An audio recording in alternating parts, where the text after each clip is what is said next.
Hi గారు, welcome to our channel. ప్రస్తుతం మనతో పాటు దాము బాలాజీ గారు సీనియర్ జర్నలిస్ట్ ఉన్నారు. వారితో ఒకసారి మాట్లాడదాం. సార్ నమస్కారం సార్. నమస్తే. సార్ అమెరికాలో విమానం పేలిపోయింది సార్. కొంతమంది చనిపోయారు. చాలా మందికి గాయాలైనట్టుగా వార్తలు వస్తున్నాయి. అయితే దీని వెనకాల ఏమన్నా ఉగ్ర కుట్ర ఉందా అని చెప్పేసి కూడా అనుమానాలు వ్యక్తపరుస్తున్నారు సార్. మరి ఎలా జరిగింది ఈ ప్రమాదం? మరి అమెరికాలో ఈ మధ్య కాలంలో చూసుకుంటే ప్లేన్ క్రాష్లు చాలా సర్వసాధారణంగా జరుగుతున్నాయి. దీనికి గల కారణాలు ఏంటి? ఈ మధ్య మన ఇండియా పాకిస్తాన్ మధ్య వార్ వచ్చిన తర్వాత కొన్ని విమాన ప్రమాదాలు జరుగుతున్నాయి. ఈ ప్రమాదాలకి ఏమన్నా టెర్రరిజంతో లింక్ ఉందా అన్న డౌట్లు అయితే వస్తున్నాయి. అట్లాగే అమెరికాలో కూడా ఈ మధ్యకాలంలో చాలా ప్రమాదాలు మనం వింటున్నాం. ఫ్లైట్ క్రాషెస్ చాలా వింటున్నాం. దీనికి పాలస్తీనా లేకపోతే ముస్లిం టెర్రరిజానికి ఏమన్నా ఇస్లామిస్ట్ టెర్రరిజానికి ఏమన్నా లింక్ ఉందా అని. ఎందుకంటే ఇజ్రాయెల్ పాలస్తీనాలో బీభత్సమైన వైలెన్స్ చేస్తుంది. దాదాపు గాజాలోనే 50,000 మందిని చంపేసింది.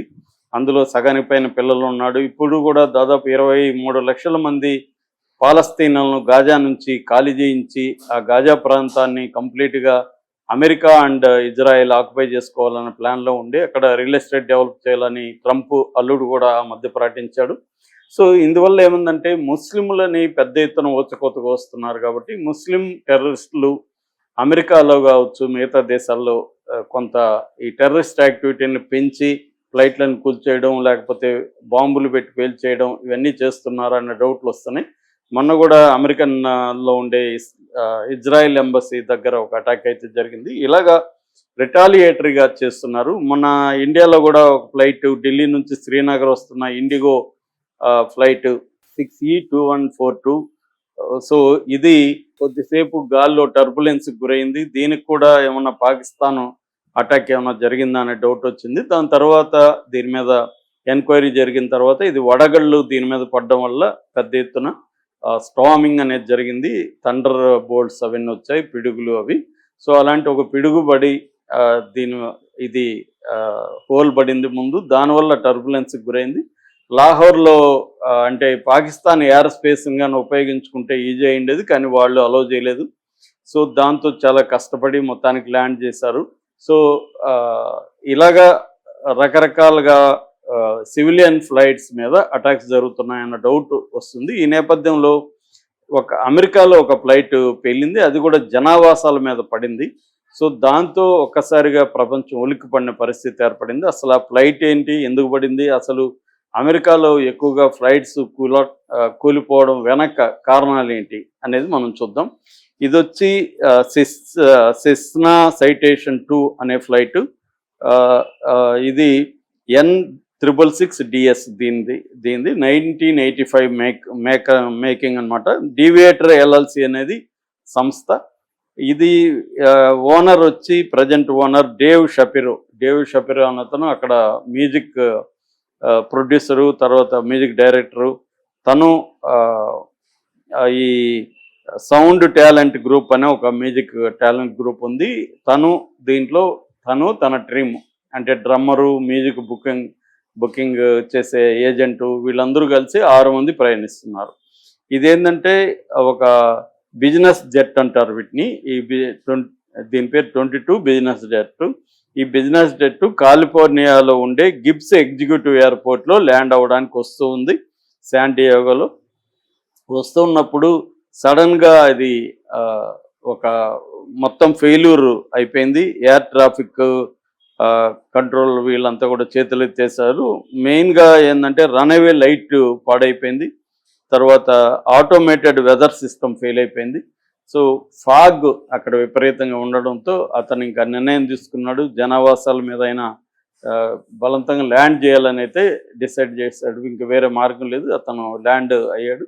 సో ఆ ల్యాండ్ అవ్వడం ఎక్కడైందంటే ఈ శాన్ డియేగోలో ఒక మర్ఫీ క్యానియన్ నైబర్హుడ్ అంటారు. ఆ మర్ఫీ క్యానియన్ నైబర్హుడ్లో ఇది బలవంతంగా ల్యాండ్ అయిపోయింది, క్రాష్ అయిపోయింది. దీంట్లో ఉన్న 6 మంది చనిపోయారు. అట్లాగే 15 ఇండ్లు నాశనం అయినాయి. ఒక ఇల్లు అయితే కంప్లీట్గా నాశనం అయిపోయింది.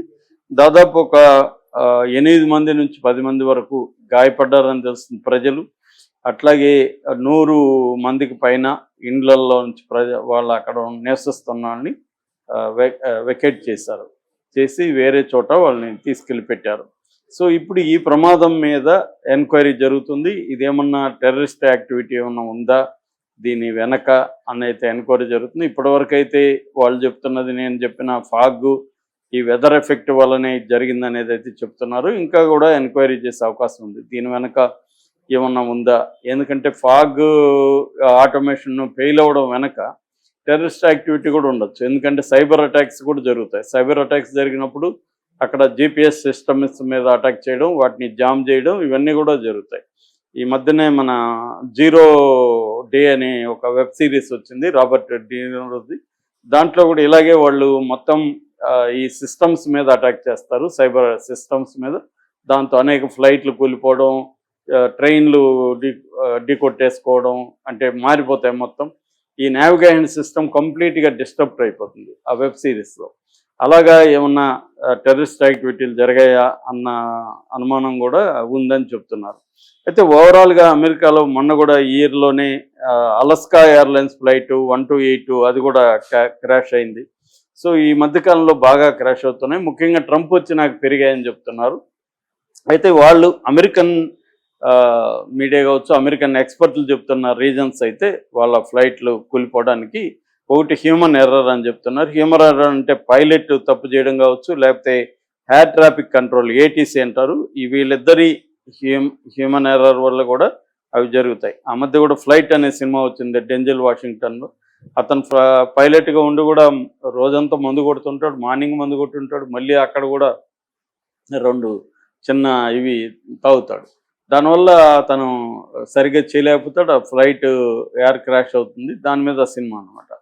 సో అలాగే పైలట్ ఎర్రర్స్ ఉండడం ఒకటి కావచ్చు. రెండోది మెకానికల్ ఫెయిల్యూర్, అంటే పార్ట్స్ని తప్పుడు అవి సరైన పార్ట్స్ను వేయకపోవడం, తర్వాత మెయింటెనెన్స్ సరిగా లేకపోవడం, ఇంజిన్ సపరేషన్ అనే ఒక ప్రాబ్లం ఉంటుంది. ఇవన్నీ కూడా మెకానికల్ ప్రాబ్లమ్స్. మూడోది వెదర్ ప్రాబ్లమ్స్, అంటే ఫాగ్ కావచ్చు, ఐస్ కావచ్చు, విండ్ స్టార్మ్స్ కావచ్చు, థండర్ స్టార్మ్స్ కావచ్చు, ఇందాక చెప్పినట్టుగా పిడుగులు పడడం కావచ్చు, ఇలాంటి వల్ల కూడా జరుగుతుంది. నాలుగవది మెయింటెనెన్స్ ఎర్రర్, అంటే ఇన్స్టాలేషన్స్ కొత్తగా ఏమైనా చేసినప్పుడు సరైన ఇన్స్పెక్షన్, రోజువారీ ఇన్స్పెక్షన్ సరిగ్గా లేకపోతే జరుగుతాయి. ఇక్కడ కూడా మన బస్సులకు కూడా ఈ ప్రాబ్లం ఉంటుంది. అంటే టైర్లు కరెక్ట్గా చెక్ చేసుకోవడం, ఇంజన్ ఆయిల్స్ కరెక్ట్గా చెక్ చేసుకోవడం, ఇలాంటివి రెగ్యులర్గా జరగకపోతే అప్పుడు కూడా ఫ్లైట్లు యాక్సిడెంట్కి గురవుతున్నాయి. ఐదవది మెయింటెనెన్స్ అండ్ ఇన్స్ట్రుమెంటేషన్, అంటే నావిగేటర్ కరెక్ట్గా ఉందా, తర్వాత ఆటో పైలట్ కరెక్ట్గా ఉందా, ఆల్టిమీటర్ కరెక్ట్గా ఉందా, ఇవన్నీ ఎక్కడ ప్రాబ్లమ్స్ వచ్చినా కన్ఫ్యూజ్ వచ్చేస్తుంది, ఎక్కడ దిగాలో తెలియదు. అట్లాగే environmental and wild life. Environmental wild life అంటే ఇప్పుడు బర్డ్స్ వల్ల కూడా చాలా ఫ్లైట్లు కూలిపోయిన సందర్భం, బర్డ్స్ వచ్చి ఢీకొనడం. తర్వాత వాల్కోనిక్ యాష్ అంటారు, అంటే అగ్నిపర్వతాలు పేల్చినప్పుడు ఆ పొగ చుట్టుకోవడం వల్ల కూడా చాలా ఫ్లైట్స్ యాక్సిడెంట్కి గురయ్యాయి. అవి సడన్గా ఎరప్ట్ అయినప్పుడు అది ముందుగా తెలిస్తే ఆపేస్తారు ఆ రూట్లలో, అది చాలా పెద్ద ప్రమాదాలు కారణం. అట్లాగే రన్అవే ఇన్కర్షన్ అంటారు, అంటే రన్అవేస్ కరెక్ట్గా లేనప్పుడు ఒక్కొక్కసారి ఏదైనా పెద్ద ఎత్తున వరదలోకి రన్అవేస్ పాడవుతాయి, అలాంటప్పుడు కూడా ప్రమాదాలు జరుగుతుంటాయి.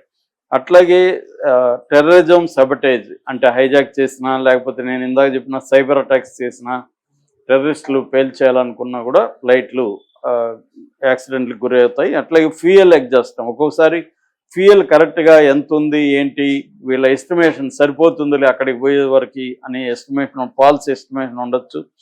సో అలాంటి మిస్కాలిక్యులేషన్స్, నావిగేషనల్ ప్రాబ్లమ్స్ వల్ల కూడా కూలిపోయే అవకాశం ఉంది. అట్లాగే డిజైన్ అండ్ మ్యానుఫ్యాక్చరింగ్, అసలు ఆ ఫ్లైటే మ్యానుఫ్యాక్చరింగ్లోనే కొన్ని ఫాల్టీ డిసిషన్స్ వల్ల కొన్ని తప్పులు జరగచ్చు.